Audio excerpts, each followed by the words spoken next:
Hugh McGurk, with all the worries over state and county pensions in the headlines, why do I want to own munis right now? Well, if you can get more yield in a muni bond than you can in its taxable equivalent, then I think muni bonds certainly represent opportunities. A 10-year muni right now yields more than a 10-year Treasury. And in fact, our taxable brethren are investing in munis in their taxable funds. Recently, we certainly have done that. And how do you avoid pitfalls like investing in Stockton, California bonds, or Jefferson County, Alabama bonds, or Harrisburg, PA bonds? A lot of pitfalls out there. There are. The muni market is a big market. There's 50,000 issuers in our market. And ultimately, you know, the best protection is doing your research.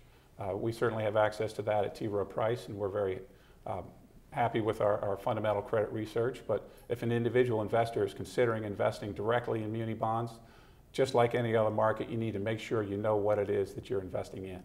What about the vote to keep Wisconsin Governor Scott Walker in office? What did that mean to the muni market? I think that's good news. I think the pension issue that is facing a lot of state and local governments is a very serious issue and needs to be addressed by the states and the local governments. And to the extent that then Scott Walker was still in office or was not recalled, I think at least that means that the voting public is a little bit more aware of this issue, and that perhaps we can get a little bit more resolve in addressing the issue going forward. Let's talk about the states a little bit more.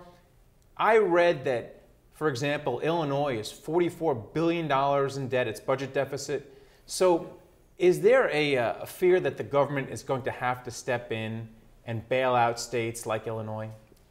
I don't think there's a lot of appetite in Washington in order to do that.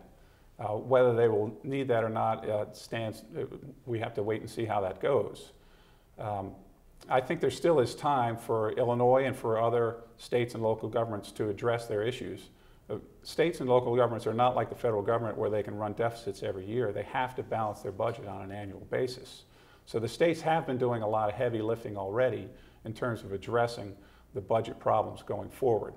Now, Illinois may be a particularly bad problem at the moment, but that doesn't mean that the legislature and the state government can't come together and formulate a plan in order to address the long-term concerns.